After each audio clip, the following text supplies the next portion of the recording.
We're talking to Councilman Walter Hunt from District 3.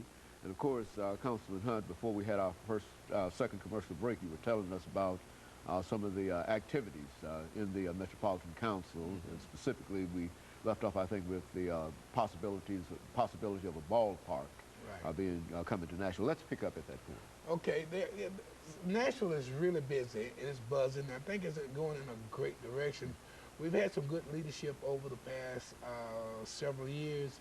Not only are we looking to get a ballpark, we're looking to get a new convention center at the tune of about $455 million or dollars.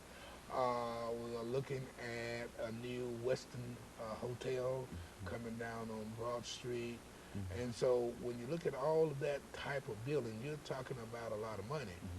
And one of the things I've been concerned about, and they have satisfied the council, that this would not be a burden on the taxpayer. Good, very good. And because I think the constituents, the citizens of Davidson County, just about had all the taxes that they can stand. So they have agreed that all of these venues would be funded by private sources, like the ballpark. They had several banks to step up and say, well, we're going to support, invest some money in it, and so they're coming up with their own financing.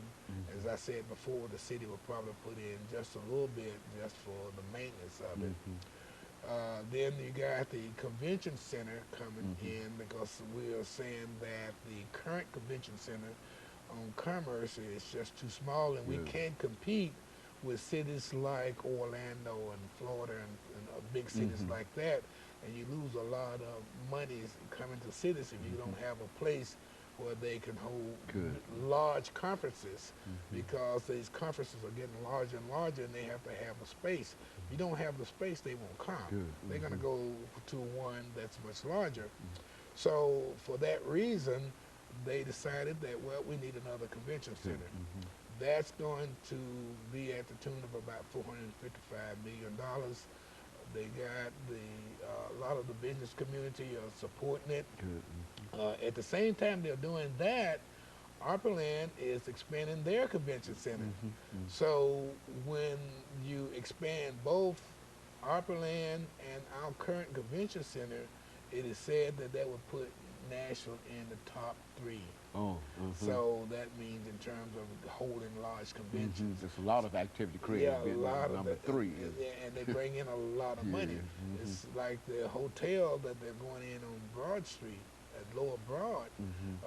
That's supposed to bring in somewhere around $2 million in taxes each year.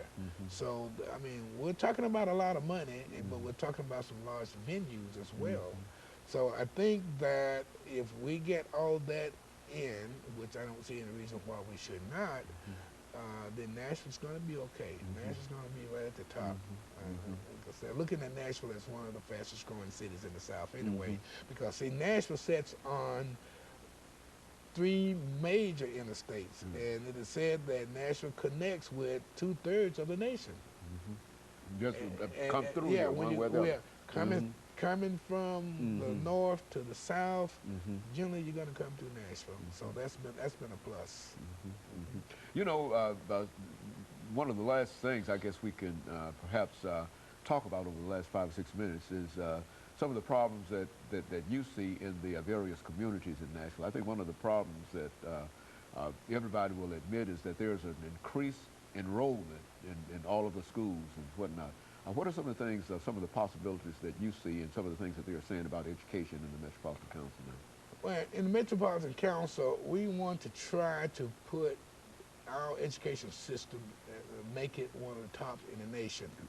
I don't know whether pouring more money into it would make it better, or restructuring it, or what, but I know they got a lot of support.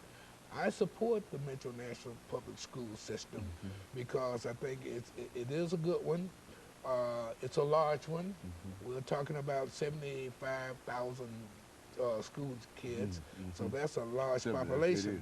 And I think right now we're spending a little over $9,000 per student, and that is, when I looked at that number, it was kind of startling comparing to where it was when I was in school. Or when I was And in yeah, school, yes. and so what we're It saying is, is. with all that money, It's a lot of money. Uh-huh. we ought to have a great, not a good, Mm-hmm. but a great education system. So I think the council's behind the governor, the mayor, and the board of education to try to make our system the best that we can make it. We do have a lot of preschool programs now. We're going to get more of those. And I tell everybody, if they want to get in contact with Walter Hunt real quick, got a problem, just hit me up at www.nationaldistrict3.com. And that covers you. That's got the whole thing covered in reference to what you're doing and how they might be able to Absolutely. get in touch with you. Ask me a question, see what's going on in the 3rd District. If you got any question about the city, they can put that question in there as well, and they'll get a response back immediately.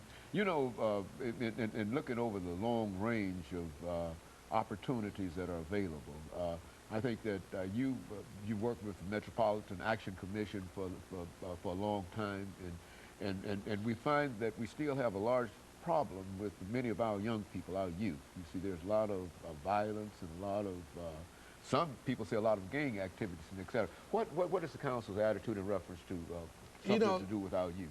That's almost a whole new show. I have my own thoughts about that.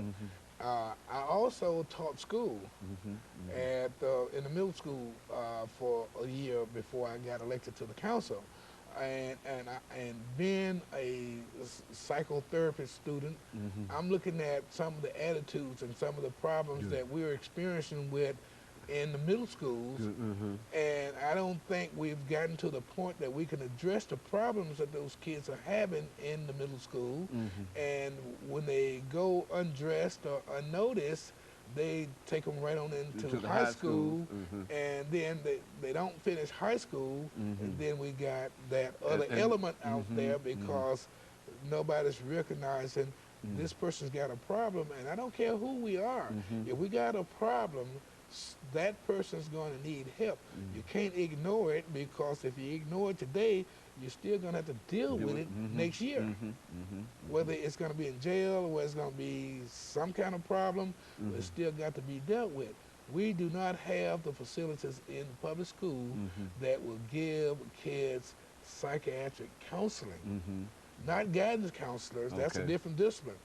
We need somebody in the school system that can understand the problem that the kids are having or what they're thinking, so that we can give them some people call it attitude adjustment, but it's more than attitude adjustment.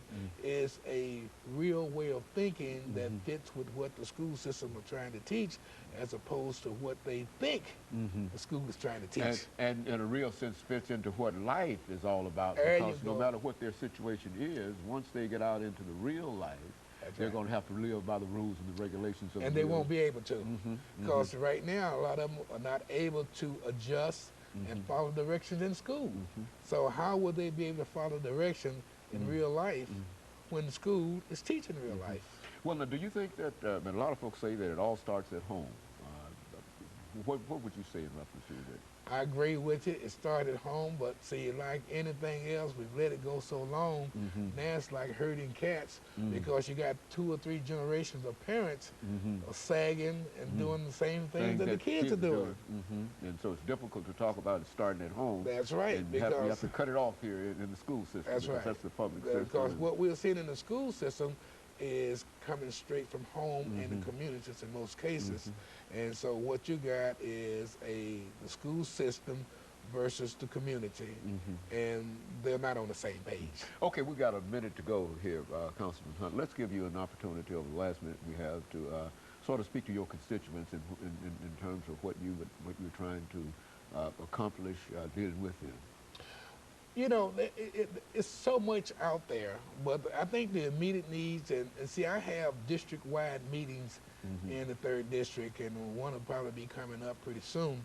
But one of the things that my constituents tell me, that they want a quality, safe community. And the only way we can get that done is to bring in quality business and have quality homes built that creates a quality community.